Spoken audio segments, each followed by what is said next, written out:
Hi, my name is Darren Joseph from HEJ.tax. We're the team that seeks to demystify the sometimes confusing world of international tax. And today we have the honor and the privilege of a conversation with Mr. Nani Suarez. So, can you introduce yourself to those who don't already know who you are?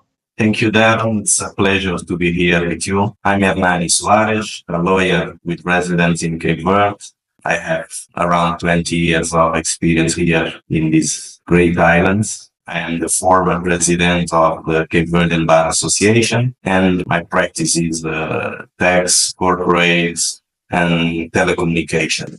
Okay, so this is interesting. So, there's no golden visa, but in order to get a residence, there's the option of investing in real estate for $100,000. Is there like a retirement visa? Is there any other visa options? This visa is called Green Card. Okay. But are there any other options? For example, is there like a retirement visa? Is there a startup visa? Are there any other ways to stay in Cape Verde after 1 year aside from the green card? Verde is, as I said, is a democracy open to the world.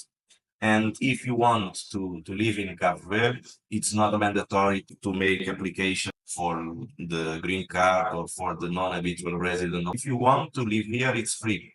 You will be charged as a resident in Cape Verde. Then you can ask for a permission to make your residence in Cape Verde as a normal procedure. So you will not have these good tax benefits, as I said. We have this three kind of visa or a simple visa that will become comparative as a resident in Cape Verde. The 10% is just for non-habitual residents. The 10% of tax income is just if you are on the regime of non-habitual residents. If you choose to be compared as a resident in Cape Verde, of course, you will be charged differently. Okay, so what I'm trying to confirm is that this 10%, this NHR program, is only available to those who are staying in Cape Verde under the green card, which is about the $100,000 investment. If you are residing in Cape Verde after 1 year with Nomad Visa under one of the other immigration programs, you do not qualify for NHR, you can still qualify. Yeah, you still qualify. You make your application, but we have two regimes: the non-habitual residence and the green card visa. They are different. For example, if you want to have two residents, one in Cape Verde or one in Singapore, for example, you can make your application in Cape Verde for a visa card. And the difference is that if you have the green card, you have the access for the west coast of Africa because we have agreements to travel without visa. In the west coast, you to visit some countries like Senegal, Ghana, Guinea-Bissau, Cameroon, Nigeria, Niger, Burkina Faso, and others.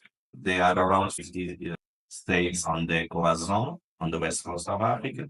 And for businessmen, it's interesting to have a green card. Okay. So the NHR, again, just being very specific, the NHR is a tax regime. It's separate from the immigration regime.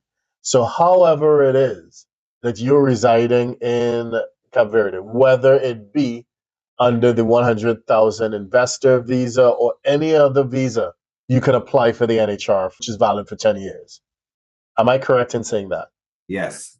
Okay. Correct. So my other question that follows from that is, could you talk just at a high level about the other alternative visas for staying in Cape Verde aside from the $100,000 investment one? This 100,000 euro, it's applicable for the green card, as I said.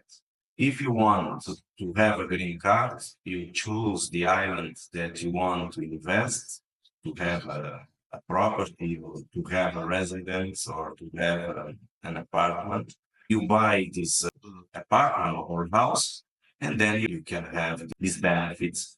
And these benefits include a permanent residence authorization in Cape Verde. And you have tax exemption, for example, in the foreign pension income if you have the green card. And the investment, as I said, it's not a fixed 100, it depends. There is a minimum amount, is 80,000 euros for some municipalities, for some islands, and others it's mandatory to the investment minimum is $120,000. So it depends on the GDP that islands that you want to invest. Because we have some islands, they are more developed than others. Then the GDP is different, and the governments want to attract people for those islands that they aren't not they are on a level that they need more investment. Okay. So my question has been, if someone does not want to invest, if they do not want to invest 80,000, 100,000, whatever it is, and they just want to reside in Cape Verde beyond the 1 year that the Nomad Visa gives, what are their options? The option is just to ask a permanent resident authorization to live in Cape Verde. Simple. Okay, you just request it. Okay. And depending on which island, they will have their own requirements. Can you repeat? I didn't understand. I was asking whether the criteria for granting that permanent residence would vary depending on the island. No. The criteria is simple. You have to prove that you have money to survive in Cape Verde, and your criminal record is mandatory to show that you are not a criminal.